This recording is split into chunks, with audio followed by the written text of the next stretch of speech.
Dios les bendiga, hermanos. Vamos a dar inicio a esta lección, que es la número 33. Recordemos que estamos en la unidad 2, que se llama Fundamentos para Vivir. Estamos estudiando el libro de Deuteronomio. El día de hoy la lección se llama Los escogidos de Dios. Y el texto para memorizar se encuentra en Deuteronomio 7, versículo 6. Dice, porque tú eres pueblo santo para Jehová tu Dios. Jehová tu Dios te ha escogido para hacerle un pueblo especial, más que todos los pueblos que están sobre la tierra. Y el texto básico se encuentra en Deuteronomio 6, del 20 al 25, y 7, del 6 al 11. La verdad central nos dice: ser pueblo de Dios pone sobre los cristianos una gran responsabilidad. Vemos aquí, hermanos, cómo Dios se muestra para el pueblo de Israel a través de dos hechos muy importantes. El hecho de sacarlo de Egipto para convertirlo en una nación sacerdotal y santa. Aquí vemos que había hecho un pacto con el pueblo de Israel. Y pues la decisión de seguir el pacto pues era una decisión que tenía que ver con el pueblo de Israel. Vemos aquí el compromiso que nosotros como cristianos, ya aplicándolo a nuestro tiempo, a nuestra realidad, pues es un compromiso bastante grande. ¿Por qué? Pues porque hemos sido elegidos por Dios. El propósito pues es que le sirvamos como un pueblo santo. Dios quiere que seamos santos. Y la santidad pues implica apartarnos de todo eso que desagrada a Dios. Como ya lo habíamos comentado en anteriores ocasiones, en esta ocasión estamos viendo pues cómo Dios nos llama a ser santos. Lo repite varias veces en la Biblia: sed santos como yo soy santo. Y además, las personas que Dios escogió para su obra, pues deben de distinguirse de los demás en su forma de hablar, en su forma de vestir, porque pues es el mejor testimonio que podemos dar, que Dios ha transformado nuestra vida. Vamos con el punto número 1. Dice: Dios escogió a un pueblo que era esclavo. Deuteronomio 6, del 20 al 23. Debemos de tomar muy en cuenta, hermanos, la condición de Israel estando en la tierra de Egipto. Ellos eran esclavos. ¿Y qué significaba ser esclavo en ese tiempo? Un esclavo, hermanos, pues era un objeto. Así pues se va a ver medio feo, pero pues así era. La persona podía decir: mira, tengo 100 vacas, tengo 20 camellos y tengo 10 israelitas. O sea, en ese mismo tenor o en esa misma situación, pues estaban comparados los israelitas. O tengo hoces, tengo arados y tengo 10 israelitas. O sea, ese era el nivel que tenía un esclavo. Era una cosa, era como si fuera un animal. El esclavo pues era un trabajador pues que no tenía paga, sino más bien pues era un trabajador que a lo mucho le daban pues su comida, sus necesidades. Y eso pues si el amo pues quería. Entonces dice en el versículo 20 de Deuteronomio 6, dice: mañana cuando te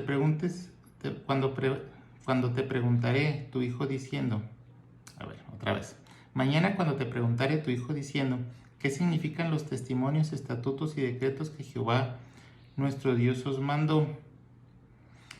Aquí nos dice pues la obligación de transmitir la palabra de Dios a todas las generaciones, como lo estábamos comentando en la clase pasada. Hay que darle los motivos por los cuales pues están los estatutos marcados, pintados en las puertas, en las paredes, porque pues esa era la forma en la que se transmitía de generación en generación. ¿Por qué se hacían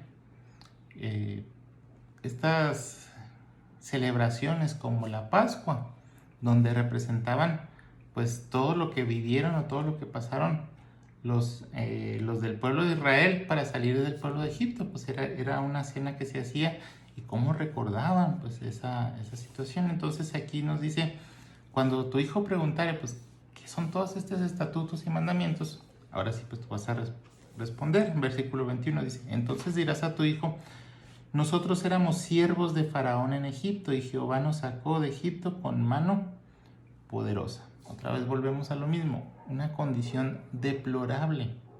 Deplorable era la que vivían en Israel.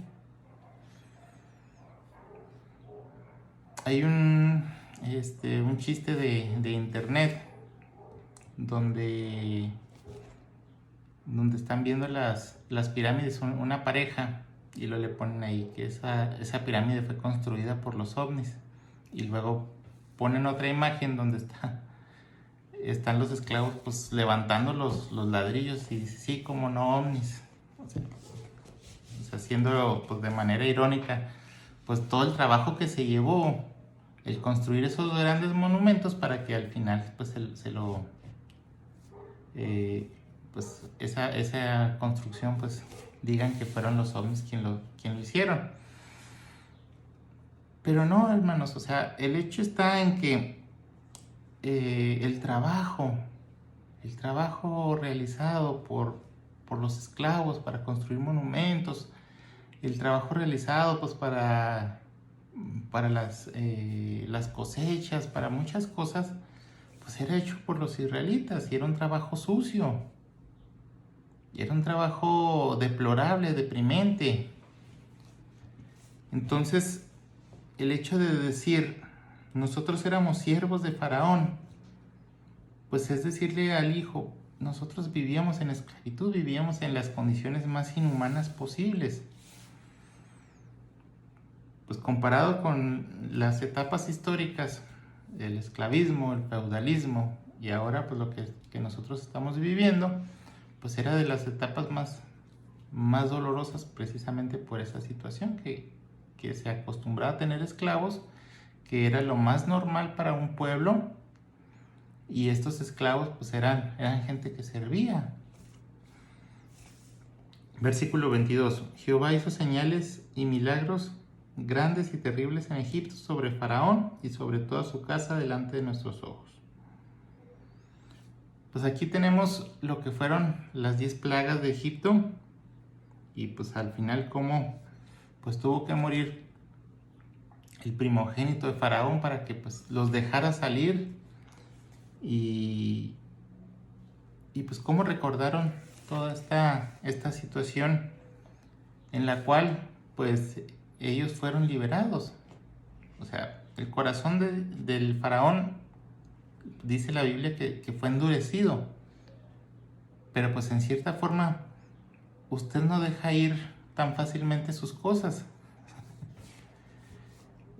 O yo no, pues para desprendernos de cosas que nos son útiles, que nos ayudan en los trabajos, en las tareas pesadas, pues imagínense.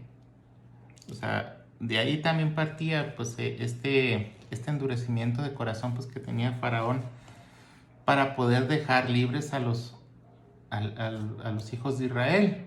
Entonces aquí póngase a pensar, hermano, o vamos a ponernos a pensar, pues el hecho de que llega una persona que está sometida por ti y te diga, deja ir a mi pueblo, y tú dices, pues ¿por qué? Pues si es parte de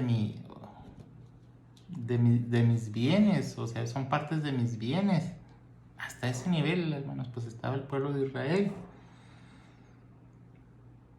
Y aquí, hermanos, pues vemos pues cómo Dios hace todas estas señales, hace todos estos prodigios, hasta que llega un momento en donde muere el hijo de Faraón, y pues él se da cuenta del poder de Dios y deja salir a al pueblo de Israel. Y lo vemos muy diferente a otras cuestiones que se presentan en la historia de la humanidad. ¿Por qué? Porque aquí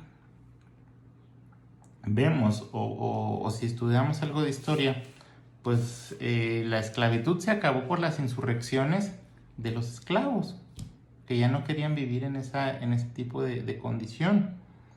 Llegaron a ser tanto los esclavos que se rebelaron en contra de ese gobierno.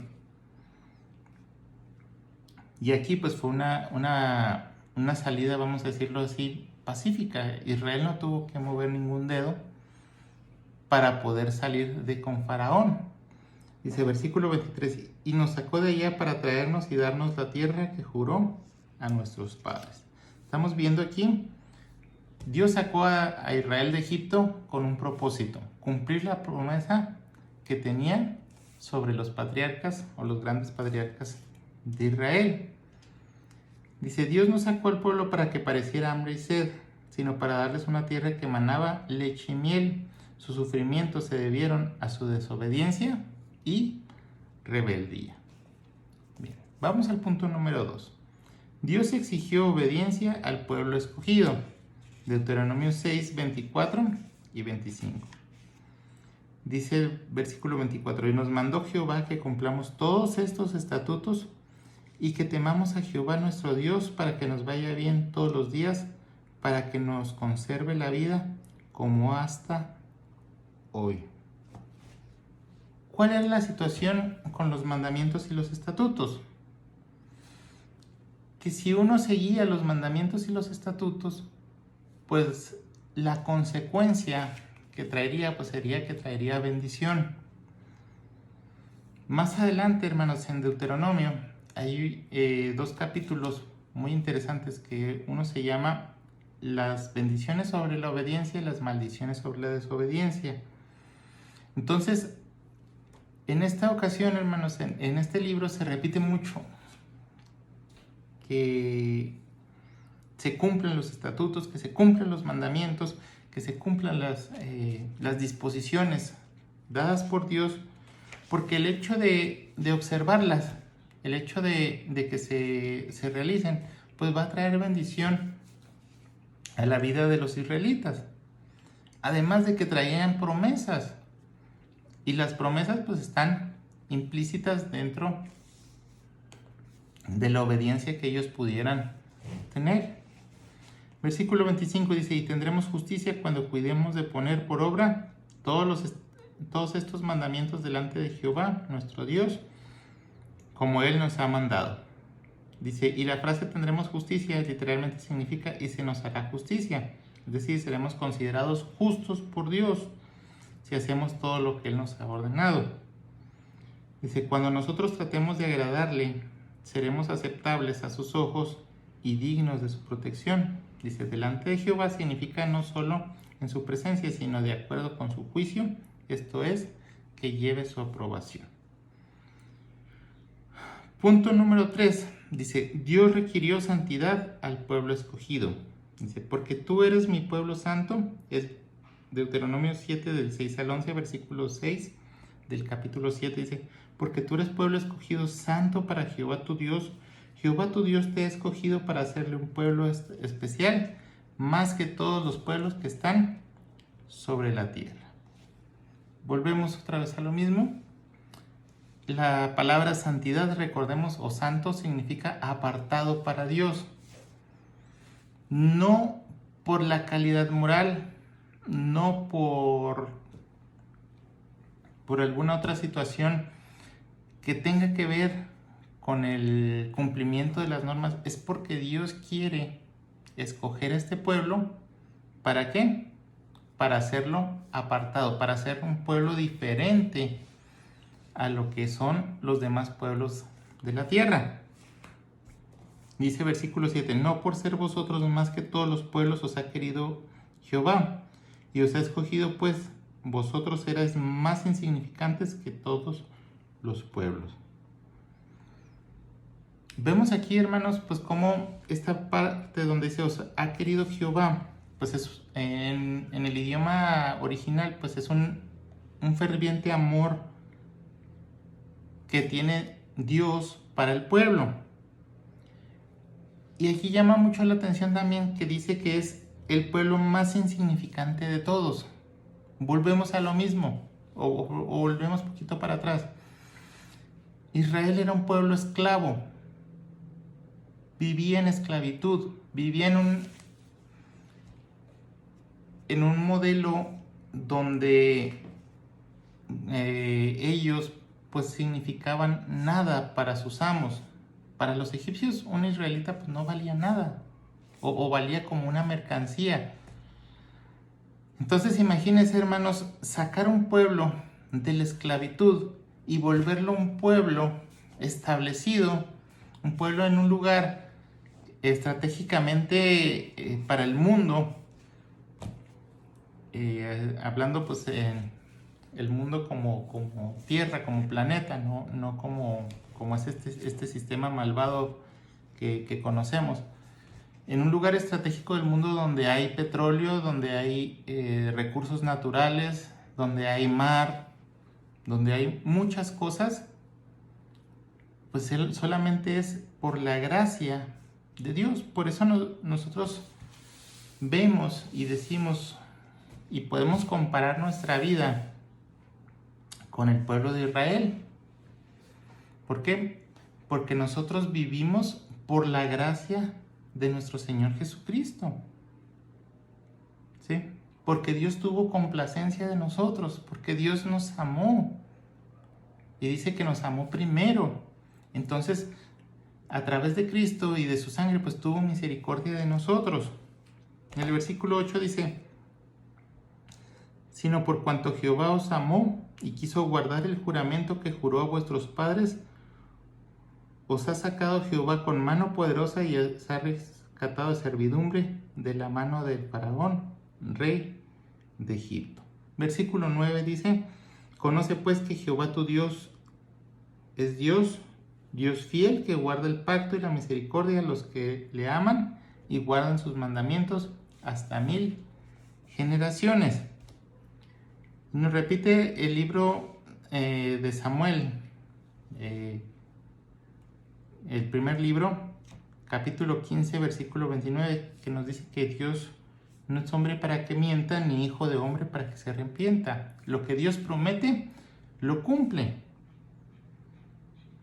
Lo que Dios hace, pues es establecer pues una realidad, un pacto, un compromiso entre Dios y su pueblo. Pero para que nosotros podamos realizar ese compromiso, pues tenemos que obrar conforme a lo que Dios quiere. Y Dios conoce nuestros corazones.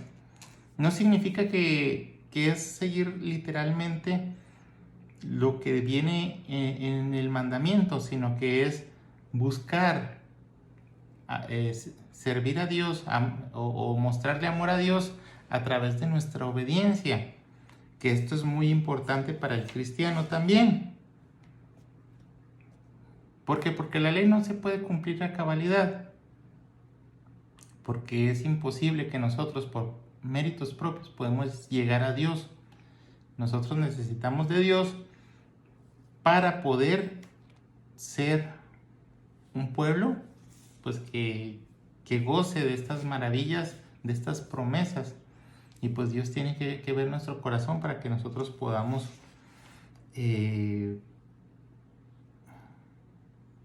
pues para que nosotros podamos gozar de estas bendiciones que Dios tiene apartadas para nosotros. Versículo 10. Y que da el pago en persona al que le aborrece, destruyéndolo, y no se demora con el que le odia, en persona le da el pago. Dice, de igual manera que premia y bendice a las personas que cumplen, pues también Él no va